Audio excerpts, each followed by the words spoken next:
What's going on, everybody? Mortem here, this time bringing you my review after 100% for Lords of the Fallen. A reboot of sorts to a game of the same name back in 2014, Lords of the Fallen aims to be a Souls-like experience that sees you fighting colossal enemies, tough monsters, across two versions of a world known as Axiom and Umbral. But before we dive into all that, to get my usual stuff out of the way, I review games after 100% all the time to set me apart from other reviewers on the platform, and while that does include the achievements, it also includes a lot more than that. If you're curious about everything that I cover, there's a video linked in the description below, and my Steam profile is public and linked below as well. That said, in the case of Lords of the Fallen, it's important to note that I did get a review copy of this, but it was a day before the game released, which is why this is coming out later. However, even if I had gotten an earlier copy, chances are I wouldn't have been done by embargo time, as this game has a lot of obscure little details that are hard to track down, which is where guides came in. I was heavily using the guides and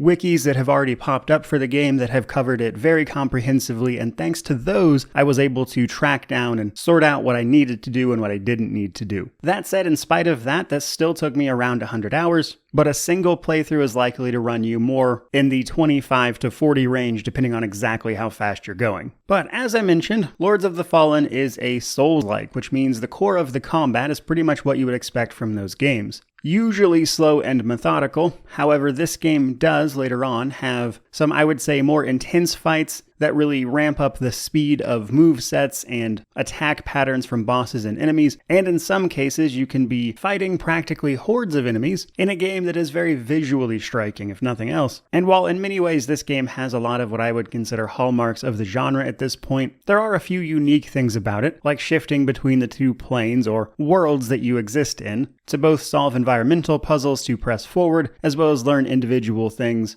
about the lore and environment itself. That said, I like to kick reviews of newer games off with a technical section talking about how the game is running. If you've been watching reviews of this title since it's already been out for a little while, you might notice that kind of the one big sticking point for most people is the bugs and performance, and I thought I would mention that a little bit. For me, the game ran fine. I really didn't have any issues, but that comes down to two things. For starters, I have a pretty high-end PC that I review games with, which is important because this game is pretty demanding from a graphical standpoint. However, a lot of the issues people were experiencing seem to be related to specific GPU drivers that have been being addressed with patches since the game launched. However, on top of that though, one of the really big issues was that the connections and multiplayer systems are kind of, let's say, less than ideal, with people often running into connection problems that make the experience far from seamless. I personally avoided multiplayer as much as possible, simply because it was performing very poorly. So with that in mind, performance for this game is a bit hit or miss for people, frankly, especially depending on how much co-op you would like to engage with. Now on my end, most of what I ran into was really basic stuff. Sometimes when I had my recording software going, I would get some FPS dips here and there, a little bit of stuttering, and you might see that reflected in the footage to be sure. But otherwise, the worst thing that would happen is occasionally I would get stuck on terrain here and there, but that was about it. So just to reiterate, you could very well run into some serious performance problems, but they are actively patching this pretty quickly, so we'll see how it pans out in the near future, but for now, do be advised you might run into some issues. Now moving on a little bit, let's talk about the story setup for this title. This story takes place 1,000 years after the original title, though it is in the same universe and everything, with the city of Mornstead having quite a few problems with a sickness going around that then leads to all of the other problems, the giant demonic enemies for starters, and the Dark Crusaders show up to put a stop to this. That is to say, people who are there to make sure the demon god who was imprisoned by 5 beacons here stays imprisoned. And much of the story revolves around you going around trying to fight enemies to make it to these beacons. So from a plot standpoint, it's pretty straightforward. A lot of the story is told through direct conversations you can have with NPCs though, so it is easy enough to follow. On top of that, you can find stigmas, they're called, out in the world, which are sort of memories in the Umbral world that can tell you what is going on top of giving you a reward for finding them, to give you even more context to the situation. All in all, however, thanks to some of the choices we can make, there are 3 different endings to the game. The Radiance, Inferno, and Umbral endings. And honestly, all of them are pretty bleak. I would hesitate to call any of these a good ending, though the Radiance one is the default ending. I've seen a few people refer to Umbral as the true ending, which it's definitely the hardest to get, but also has a really, let's say, negative outcome. So if you're hoping for a good ending, there kind of aren't any. And I'll admit I was a little bit disappointed to see that most of the endings are basically told through some text on screen, with them kind of just telling you the outcome of your decisions, which was a little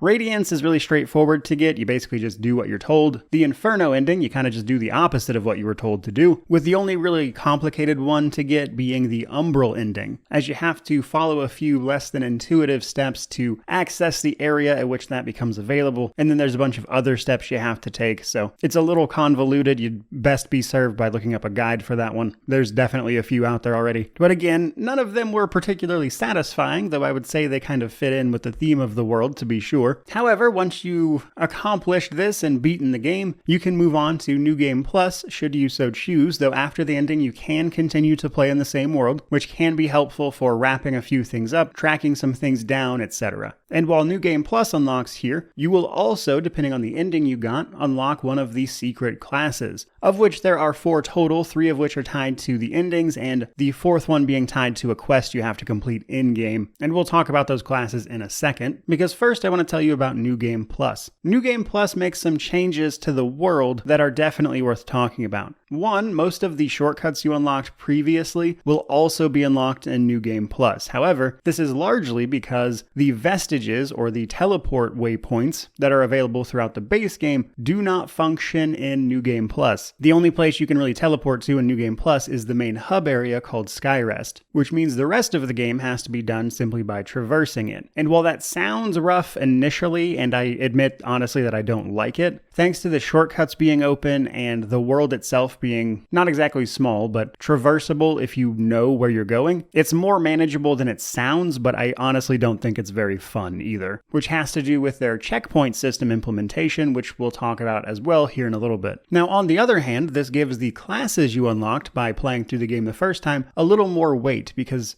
in some cases, that means if you're after something specific, starting a new game can be more helpful, and those classes you unlock by playing the game are better than the base classes, both in terms of their stats and their items. Basically, they start at a higher level with better equipment, which makes running back through the game with all your pre-acquired knowledge much, much easier. And with that in mind, let's talk a little bit about character creation. Character creation is divided up into picking a class and picking your cosmetic character. The cosmetic character creator is pretty much what you'd expect. You can alter all sorts of things about your physical appearance to make a character you actually want to play. Though for me, I was covered up in armor pretty much the whole time, so I didn't care too much about that. But on the stat side of things, we pick a class. This is, of course, the starting point for your character, which determines your initial gear and what you are good at, either slinging magic, bows, two-handed weapons, etc. Now, once you start the game, you can take this in whatever direction you want. Typically, you want to pick the class that kind of goes in line with the playstyle you generally want, as you'll get a bit of a head start on those things. There's also the condemned class, which is effectively the worst character possible, if you want a little bit more of an initial challenge. And for character creation, I will say I found the extra classes initially to be a little perplexing, but then in seeing how New Game Plus is implemented and how strong the unlocked classes are compared to the regular classes, it suddenly made a little bit more sense, frankly. Now from there, let's talk about our progression systems. Pretty much exactly what you would expect from a Souls-like. As we kill and defeat enemies, we will be gathering our experience points, which doubles as our currency, which in this game is referred to as vigor. We spend this vigor on level ups at our checkpoints, which are vestiges or our vestige seeds, to improve our character. Each level up, we can improve a stat by 1, and this slowly increases what we are good at over time. Vitality and endurance are important for basically everyone, as that is your health and stamina, which everyone needs. The other 4, however, it kind of just depends on what you're doing, as these are effectively your damage stats mostly. They usually also do a couple other minor things. For instance, Radiance and Inferno can give you more background and lore information on certain items if it's high enough, but Strength, Agility, Radiance, and Inferno are also what weapons and spells and things can scale off of. That is to say, they do more damage the higher those things are. The quality of that scaling is down to the weapon itself, but if you want to deal max damage possible, you want to focus on the attributes you use the most that your weapon is scaling off of, and then by upgrading the weapon, once you get access to the blacksmith, you can upgrade the quality of that scaling to deal even more damage. Now, outside of weapons, there are all sorts of armor sets and things that will affect your stats as well, such as poise, that is to say how easy it is to stagger you and open you up for a heavy attack, and your general weight and encumbrance, which affects how easily you can move. But a lot of that is tied to the endurance stat, and because kind of everyone wants that, it's pretty easy to just slap whatever armor you want on a character without that part of it mattering too much. Even my mage characters were able to wear heavy armor without really any hassle at all. Other forms of progression are your health charges and your umbral lamp. Like any Souls-like, we have a health item that recharges when we rest at one of our checkpoints, but is limited otherwise. It's called like a sanguinarix or something like that. You can find items throughout the game called saintly quintessences that will upgrade this at a certain NPC, and then you can also upgrade your umbral lamp, which let you socket various umbral eyes into the thing that can then improve some of your stats while you are typically in the umbral, which we'll talk a bit more about, though the lamp does not upgrade as much as the other things. There's only 3 upgrades for it, and it's mostly just about being able to put more eyes into the thing. And in a similar vein, weapons have a rune system. In addition to upgrading their weapon scaling as you upgrade them, they also open up rune slots up to 3 that you can then use to customize that weapon even further, doing things like reducing its weight, increasing its damage, or scaling off of certain things. There's a few different options there, but just a few more ways to customize things. But again, overall, very standard progression for a game like this, which brings us to the world and gameplay section. The world of Lords of the Fallen, or the City of Mornstead really, is an interconnected world that sort of weaves in and around itself, much in the vein of some of the Dark Souls games. To call it open world probably wouldn't be the best description, but technically speaking, there aren't really much in the way of loading screens, anything like that. You simply traverse one part of the explorable area to the next, with things like shortcuts opening up, allowing you to travel more quickly between all of these areas, on top of switching between Axiom and Umbral. As I mentioned, there are 2 planes that exist that I'm sure you've seen on screen by now. Umbral being a sort of shadow world, if you will, that sometimes opens up new paths to traverse things with, leading to things like environmental puzzles. Those are almost always in the Umbral side of things. Axiom almost never does anything like that. However, the upside to being an Axiom is that if you die in Axiom, your lamp,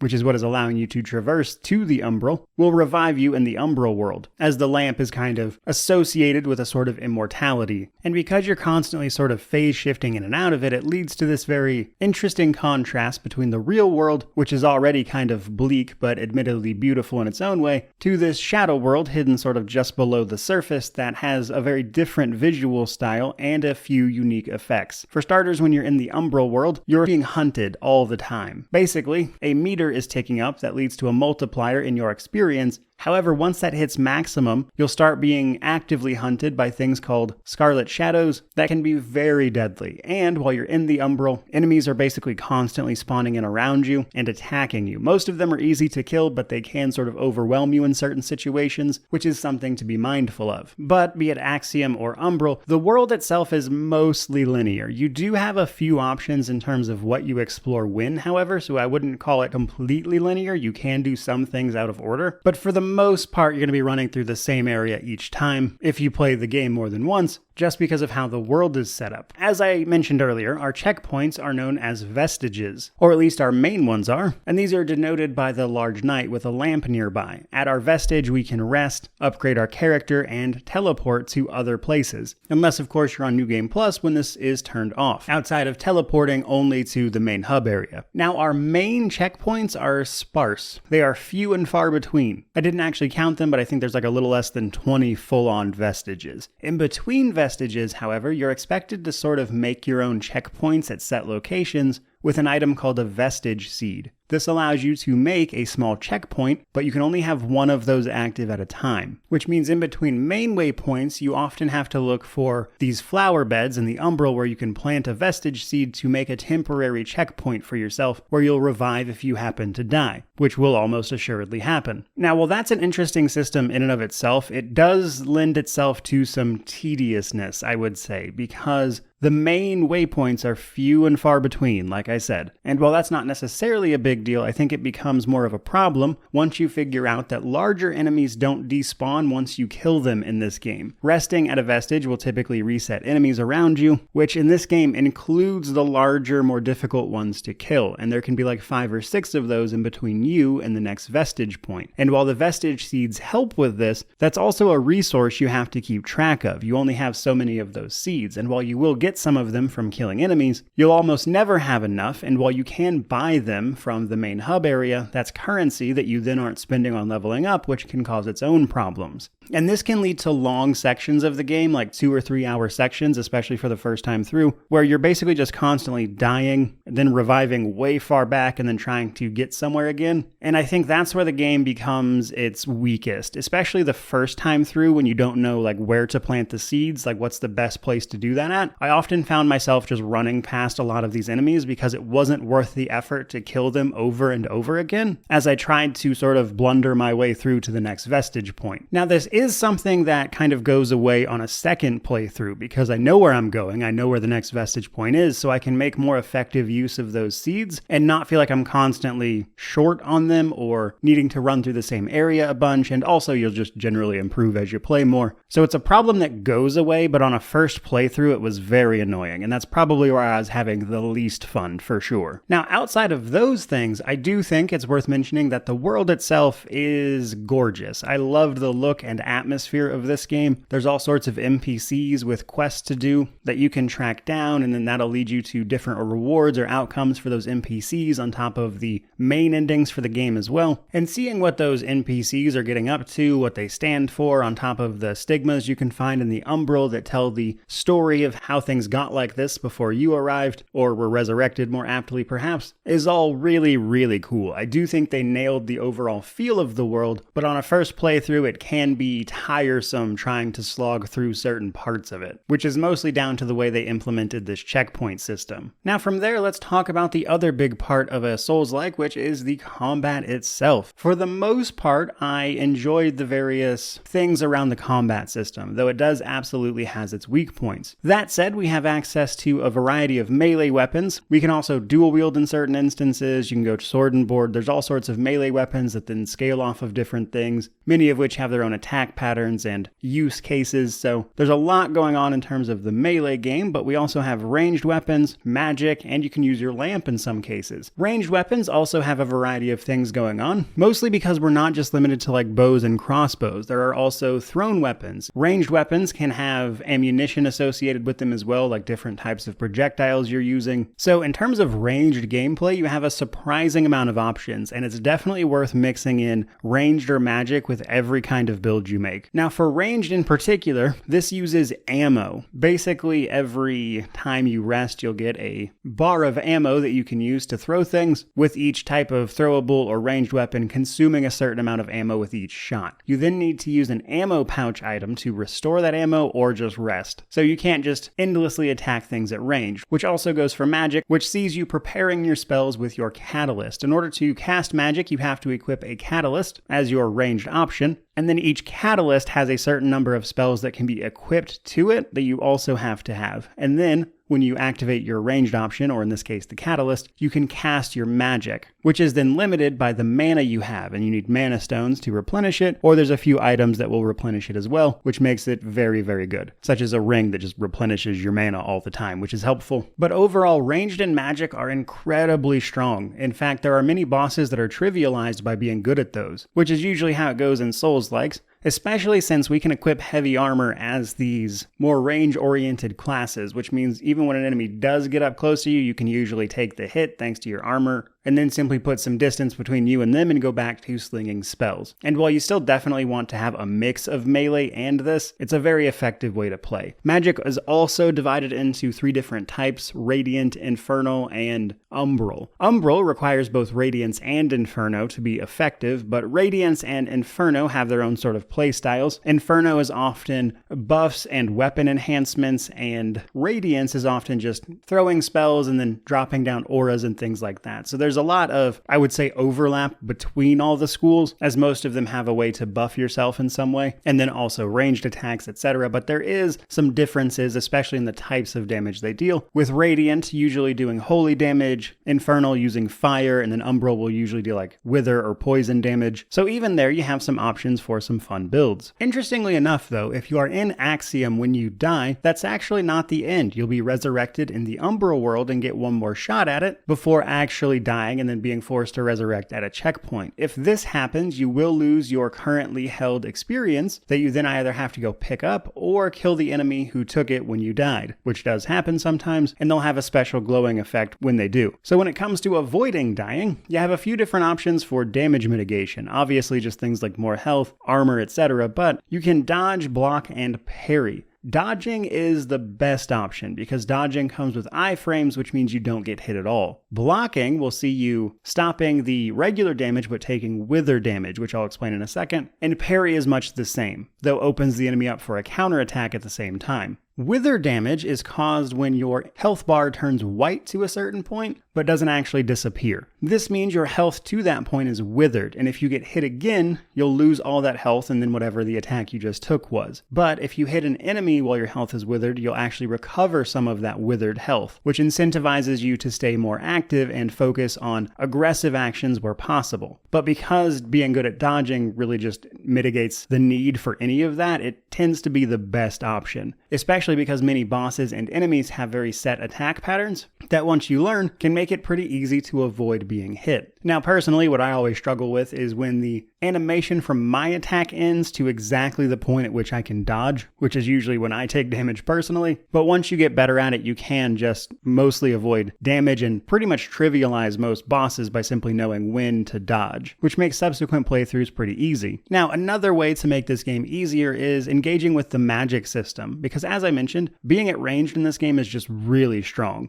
because you're dealing damage to the enemy and not taking any damage for yourself. And as long as you get the timing on a dodge figured out, you can pretty much avoid most damage from most enemies, and the game suddenly becomes a lot easier. Now, if you're struggling with a particular boss after you die, usually you can then summon in help via one of the available NPCs. However, that doesn't apply to every boss. Some you just do have to fight on your own. Though typically the ones that they force that on are more gimmicky in nature. Some bosses are more mechanical than they are a straight up fight. But another thing to know about combat is poise and sort of staggered attacks. So the circle, when you are locking onto an enemy, has a white bar around it, and when that empties, if you heavy attack or kick the enemy at that point, you can send them into a staggered position, at which point they're opened up to a big heavy attack. That of course deals increased damage. This does also work on you, but depending on the armor you're wearing, it might not actually happen very often. But if enemies hit you enough, it is possible for them to break your poise, but in PvE it didn't really seem to come up much. Overall though, to conclude the things I like when it comes to combat, I really enjoy the variety. There's a lot of different weapons, a lot of different approaches. Magic is fun, ranged is fun, throwing different kinds of ammunition or just thrown weapons is really cool, and I think that adds a lot to the combat system. Some people say this lacks weight and that it's a little too quick, but I personally loved it, and while it can take a little getting used to, combat is a blast once you get the hang of the exact controls and how it feels. However, it's not a perfect system by any means. In fact, I have a few pretty glaring complaints. For starters, the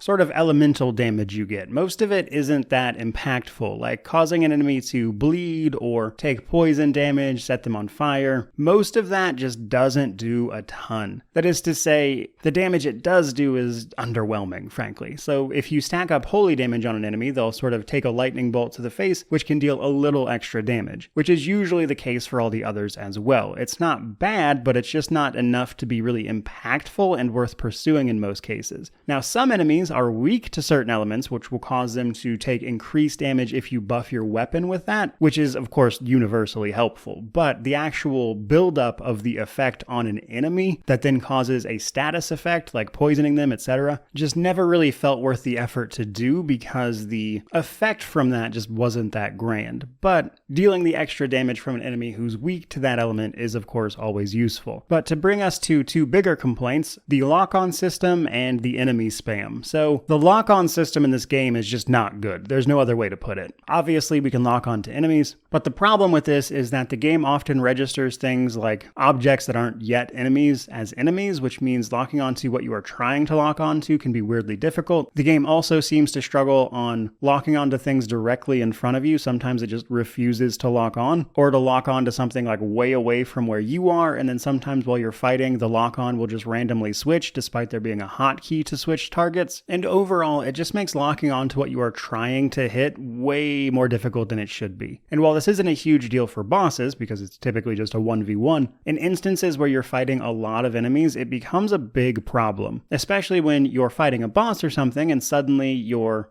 lock-on system decides to switch to a target that isn't the boss or is outside of the boss arena, causing you to mess up your flow and get hit. And that happened way more times than it should have, and it got very annoying. But the other problem with combat is the enemy spam. Obviously doesn't really apply to bosses, but another problem with running through certain areas, especially when you're in the Umbral, is that you're often fighting tons of enemies at the same time. And while when you get late enough in the game with a well-built up character, this can feel more like an action RPG than a Souls-like, it's weird to me in certain instances where I'm fighting like 30 little enemies that the game just decided to spawn in, especially when you're in the Umbral and they can spawn behind you randomly. That's where the game feels less, let's say, deliberate. And when put hand in hand with, as I mentioned earlier, these long sections of the game without a checkpoint and you don't know where to use the vestige seed, etc., it can lead to a lot of frustration in a way that I think doesn't feel challenging, it just feels cheap. Like when I'm fighting a big enemy and you spawn like 3 or 4 guys behind me that then box me in and I can't move anywhere thanks to the game's collision detection, pushing you up against a wall or something, it gets very annoying very quickly. And again, that doesn't feel like deliberate design, and that's where the game started to cross the border into not being fun in those moments for me. So to bring the combat section to a close, I enjoy the combat of this game at large. I think a lot of the enemies are especially cool, though realistically after a while only the boss enemies are very unique. They also like to do this thing where they present a boss and then after you fight that boss they just become a regular enemy in like the same area, which gets a little weird. And there's also the occasional issue with difficulty spikes where the same type of enemy will suddenly have like way more or less health despite being like right near an area where they were much weaker or something like that, and it just feels like a little bit off. Not insurmountable, just a little strange. However, in spite of those problems, I had a lot of fun with the combat because of all the variety and things you can do and bring to the table. There's still an enjoyable experience there. It's just that occasionally that enjoyable experience flips to incredibly frustrating due to things that I'm not so sure are intentional, frankly, such as the lock-on system being really odd. Suddenly finding yourself fighting like 15 enemies in the span of 2 seconds. It gets very strange sometimes. So while personally I would like to see those things changed with a patch or at least the lock-on system touched up, I will say that the devs have expressed satisfaction with where those things are at, so I'm not entirely convinced those will change, but I think changes there are needed personally. But regardless of how I feel about that, I will say the core of the combat system is really cool and I really enjoyed it. It's just coupled with a lot of more frustrating elements at the same time. That brings us to our Steam Deck compatibility section, and while this game is officially rated as unknown, Steam Deck doesn't know what to do with it just yet, I'd be surprised if this gets anything besides playable, because this game is pretty graphics intensive and the Steam Deck, while a pretty powerful machine for what it is, does have a little trouble keeping up here, which means you have to do things like lock the frame rate and reduce the resolution ideally to keep up. However, even if you do that, sometimes I found with the regular Proton version that like cutscenes and things just like wouldn't display, so you had to mess around exactly with what version of Proton the game was using, which might be a little more than most people are willing to do. But the game does, of course, have controller support, cloud saves, the things you would want in that scenario. So when it comes to playing this on the Steam Deck, yes, it's possible, but unless you're willing to fiddle around with the controls a little bit and deal with some potential problems, like, again, cutscenes not loading, for instance, then I wouldn't recommend it. And that's just in terms of like FPS and stuff. It's also worth mentioning that menus in this game have a ton of information, and the Steam Deck screen is only so big, so stuff like that is going to be displayed very, very small, as games like this tend to be pretty UI heavy, so that could also be an issue for some people. But if you're dedicated and you feel like messing around with some settings, you could definitely get this to work, but it's certainly not going to be an experience for everyone, I would imagine.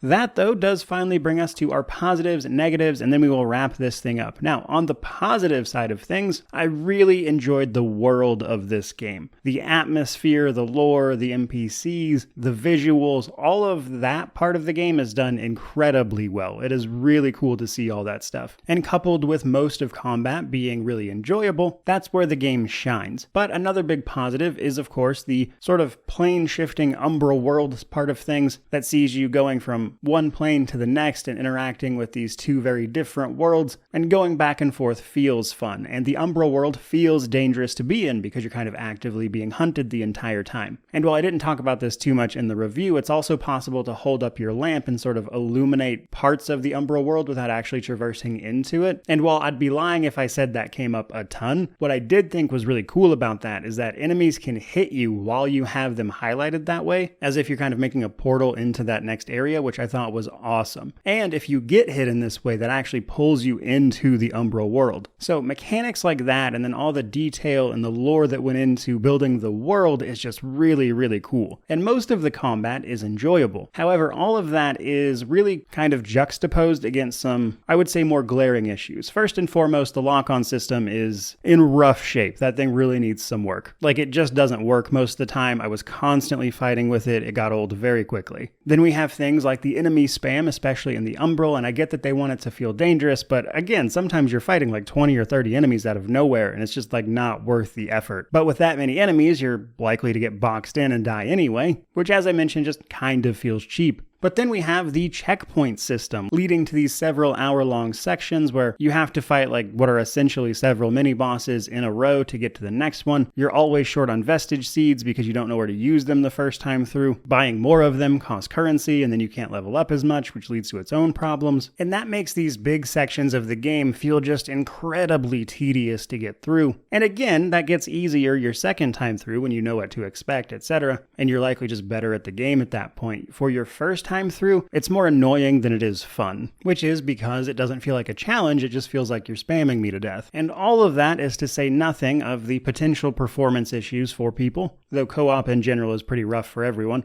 Which brings me to my conclusion for this game. As of now, Lords of the Fallen 2023 is available for $60 on Steam, and of course whatever that amounts to regionally for people. And currently the user reviews for this one have been a bit mixed, which I mentioned because that's kind of how I feel. There's times where I was playing this game where I was just having a blast, I thought it was great, and there were other times where I was like, wow, this is truly awful. And that's because there are so many things I like about this game. I think the world is incredible. I think the lore is really cool. I think most of the combat is great, and that's juxtaposed against issues that it's wild to me that they just seem to be okay with. The constant enemy spam, the lock-on system does not feel good. The no teleport in New Game Plus when, realistically, they could have just maybe like halved the amount of available vestiges and still let you teleport to the major areas of the game. There were so many ways to sort of in between what they did to make that a bit of a softer blow. And while it's still workable, it just kind of gets in the way of general enjoyment of the title. And that's to say nothing of the performance issues. But to give Hexworks some credit, they have been patching this game very quickly. They've been optimizing things, fixing things, VRAM issues, etc. And I can honestly say that I enjoyed the game more than I didn't. But when it comes to actually recommending this game, I would say buy it, but wait a month or two. I think once they patch some of the more substantial issues, the performance being chief among those, but also making some tweaks based on player feedback, you'd have a much more enjoyable experience. Let them get a few things fixed and sorted out, and then pick it up, and I think you would have a much better time. That is going to do it for me, though. I certainly hope you enjoyed this video and this review. If you did, like, comment, subscribe, but regardless of all that, truly, just thank you so much for watching. I really do appreciate it. May you wander in wisdom and have an amazing day.